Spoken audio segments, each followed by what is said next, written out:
Have you ever thought about how you might challenge an empire? Not with armies, not with uprisings, but with something far more precise: words. Well, today we're going to dive into exactly that.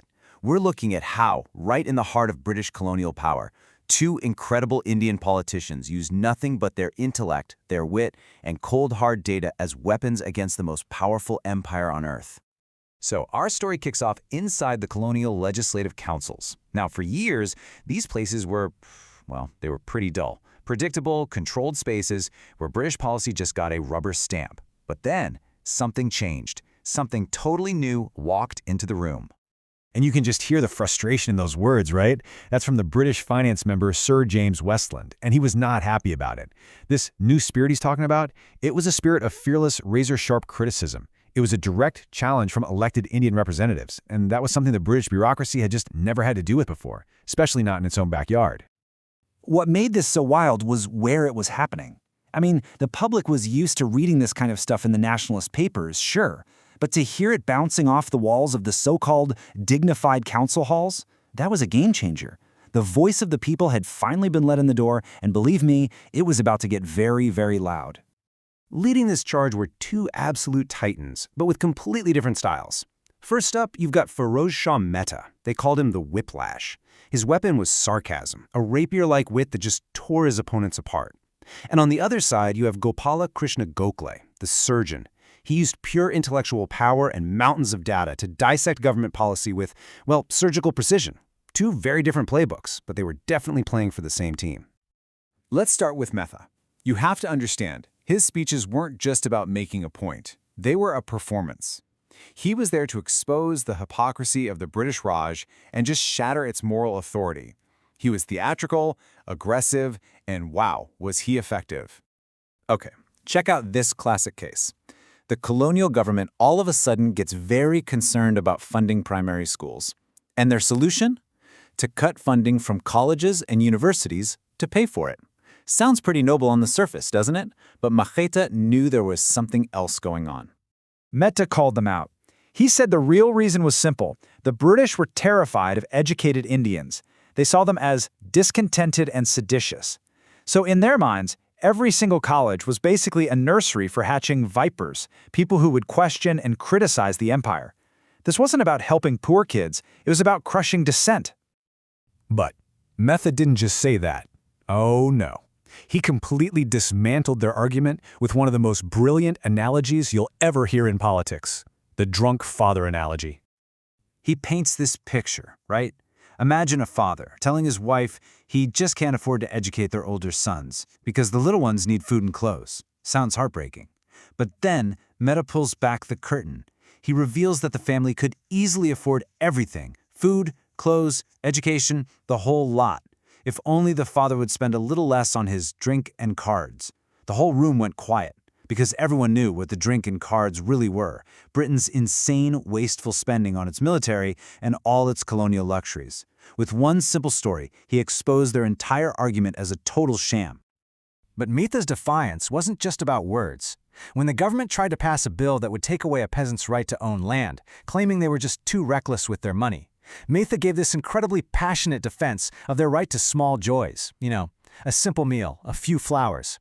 And when the government just used its brute majority to force the bill through anyway, Mehta and his colleagues did something that had never been done before. They just stood up and walked out. This was the very first legislative walkout in the history of India, a powerful, silent protest. Now, when Mehta had to retire because of bad health, his successor was a 35-year-old named Gopal Krishna Gokhale. And where Mehta used a whiplash, Gokhale, he used a scalpel.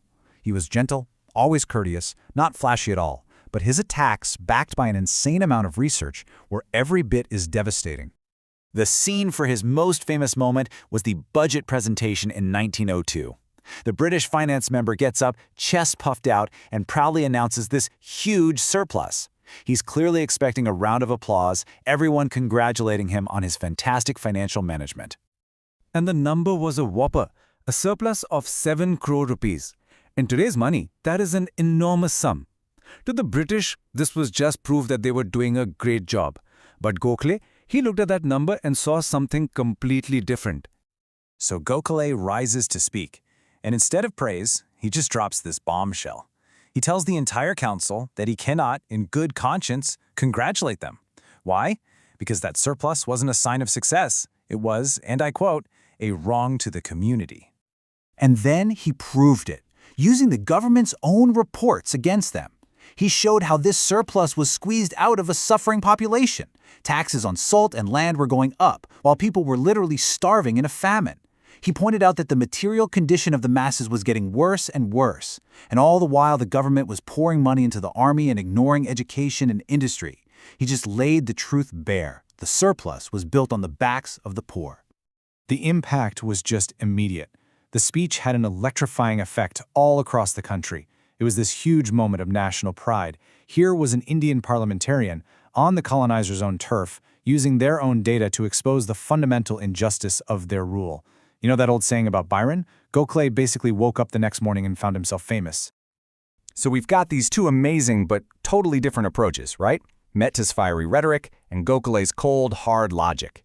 But the big question is, did it actually work? I mean, how did the British react to all this? Well, Mehta's theatrical style provoked absolute fury. After that historic walkout, the British-owned Times of India newspaper was demanding that he and his colleagues should be forced to resign from their seats. He made them angry. He really got under their skin. Gokhale, on the other hand, provoked something else entirely: fear. Get this, this is a private message from Lord Minto, the Viceroy of India, the most powerful man in the whole country, and he's warning his staff to get ready for an intended attack from Gokhale. They weren't just mad at him, they were actively strategizing, preparing defenses against his arguments. That's the power of having your facts straight. So in the end, whether it was through Mehta's sarcasm or Gokhale's statistics, the goal was exactly the same. They turned the Legislative Council into a kind of political classroom for the Indian people, showing them what was really going on with the country's finances and relentlessly holding the government accountable. And their work didn't just end in those council chambers. It actually laid the groundwork for the next entire phase of India's struggle for freedom, inspiring a whole new generation of leaders. Gokhale's influence was just profound. The people started calling him the leader of the opposition, a title that didn't even officially exist yet. And, most famously, a young lawyer you might have heard of, Mahatma Gandhi, would later call Gokhale his political guru. He learned the art of principled opposition from the master himself. But maybe nothing speaks more to his impact than these words.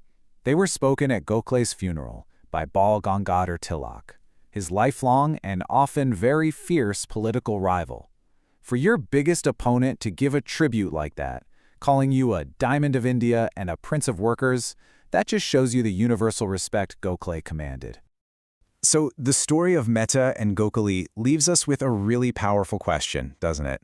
In an age that's so full of noise and misinformation, they showed us that well-reasoned arguments, whether they're delivered with fiery wit or with cold, hard data, can hold power accountable, they can inspire an entire people, and ultimately they can change the course of history.